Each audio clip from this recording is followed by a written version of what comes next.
Selamat datang ke Selongkar Cerita. Jangan lupa untuk subscribe, like dan share. Terima kasih. Bahasa merupakan salah satu anugerah terindah yang diberikan oleh Tuhan. Bayangkan jika di dunia ini tidak ada bahasa atau hanya ada satu bahasa saja. Apakah mungkin para ilmuwan boleh menciptakan penemuan-penemuan penting? Dianggarkan terdapat di antara 3,000 hingga 8,000 bahasa yang digunakan di atas muka bumi ini. Agak sukar untuk ditentukan berapakah jumlah sebenar kerana pakar dalam bidang ini sentiasa tidak dapat menentukan sama ada satu-satu itu adalah bahasa atau dialek bahasa yang sama. Namun sebanyak 6,909 bahasa disenaraikan ketika ini dan hanya 6% sahaja yang digunakan. Lebih daripada 1 juta pengguna. Ia secara itu menyumbang kepada 94% daripada populasi dunia. Bahasa Rusia. Ya, bahasa Rusia dipertuturkan di mana lagi kalau bukan di Rusia, negara terbesar di dunia, 51 kali ganda keluasan Malaysia. Namun, bahasa Rusia juga digunakan oleh negara-negara lain termasuklah Moldova, Latvia, Ukraine. Ia juga diangkat sebagai bahasa rasmi Belarus dan Kazakhstan. Bahasa Rusia adalah bahasa ibunda yang paling banyak digunakan di Eropah. Pada abad ke-20, bahasa ini hanyalah dipertuturkan oleh golongan atasan dan penduduk bandar. Namun, ia digunakan oleh semua golongan. Bahasa Melayu. Bahasa Melayu merupakan bahasa perantaraan yang digunakan secara sistematik untuk tujuan perhubungan antara orang-orang yang tidak sama bahasa ibundanya. Ia berada dalam keluarga Austronesian dan Melayo-Polisian yang merupakan bahasa utama di Malaysia, Brunei, Singapura dan salah satu bahasa di Indonesia. Ia dipertuturkan oleh 290 juta manusia merentaki Selat Melaka, termasuklah pantai-pantai di semenanjung Malaysia dan pantai timur Sumatera. Ia juga digunakan sebagai bahasa perdagangan di selatan Filipina. Bahasa Arab.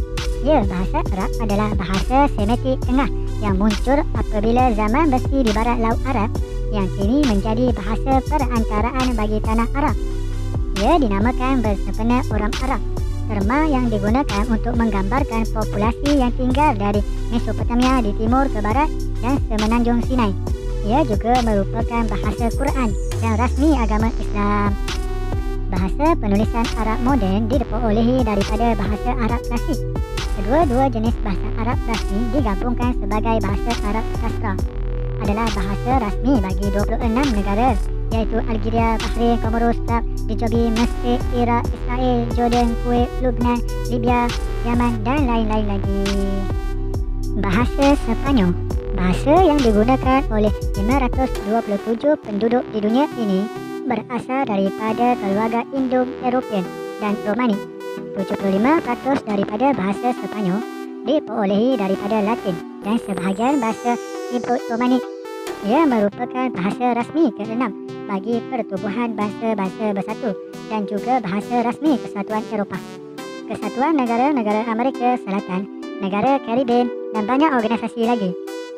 Ia paling banyak digunakan di benua Amerika iaitu oleh 418 juta populasi kerana 20 daripada 35 negara di benua ini menggunakan sebagai rasmi bahasa Sepanyol. Namun, ia merupakan bahasa yang sukar dan banyak meminjamkan perkataan kepada bahasa Inggeris. Hindustani, Hindi atau Urdu, juga dikenali sebagai Hindawi, Delawi, Urdu dan Reta, digunakan oleh 544 juta penduduk di seluruh dunia. Ia merupakan bahasa perantaraan di India Utara dan Pakistan. Ia diperolehi daripada bahasa Indon-Aryan dan asasnya pula dari dialek Kariboli dari Delhi, India. Selain daripada India dan Pakistan, ia juga digunakan oleh negara Mauritius, Fiji, Suriname, Guyana, Trinidad dan Tobago dan Nepal. Kosa katanya banyak digunakan daripada bahasa Sanskrit, Parsi dan Arab. Terdapat dua bentuk rasmi iaitu standard Hindi moden dan standard Urdu moden. Sebelum permisahan Empire India British, terma Hindustani, Urdu dan Hindi adalah sinonim. Semuanya meliputi apa yang dipanggil Urdu dan Hindi hari ini. Bahasa Inggeris. Tidak dapat dinafikan bahasa Inggeris merupakan antara bahasa yang paling banyak digunakan di atas muka bumi. Ia boleh dikatakan bahasa yang mana dapat menghubungkan penduduk di seluruh dunia. Jika dahulunya penguasaan bahasa Inggeris merupakan satu kelebihan, namun kini ia menjadikan satu keperluan. Ia merupakan bahasa Germanik Barat yang pertama kali dituturkan pada awal zaman pertengahan England. Bahasa Inggeris mendapat nama daripada Angles, iaitu antara salah satu suku kaum Germanik yang berhijrah ke England. Ia berkait rapat dengan bahasa Frisian, tapi kosakatanya dipengaruhi oleh bahasa Germanik Utara, Latin dan Perancis. Dialek awal iaitu Inggeris lama dibawa oleh Great Britain oleh peneroka Anglo-Saxon pada abad ke-5. Inggeris pertengahan bermula pada lewat abad ke-11 dan Inggeris moden bermula pada penghujung abad ke-15. Bahasa Mandarin. Bahasa Mandarin ialah bahasa yang paling banyak digunakan atas muka bumi ini. Adalah bahasa Cina Mandarin dari keluarga Sino-Tibetan. Ini kerana ia digunakan di negara yang mempunyai populasi tertinggi di dunia, iaitu China yang kini hampir 1.4 bilion penduduk.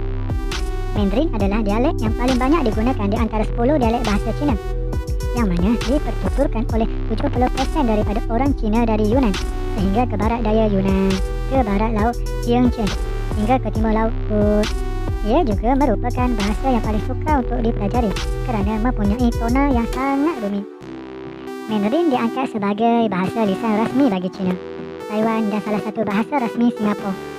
Selain menjadi salah satu bahasa rasmi, pertubuhan bangsa-bangsa bersatu. Inilah bahasa yang paling popular di atas muka bumi ini. Kita patut bersyukur kerana bahasa Melayu adalah bahasa yang paling popular di antara banyak negara yang ada di atas muka bumi ini. Okey guys, jangan lupa untuk subscribe, like dan share. Terima kasih guys.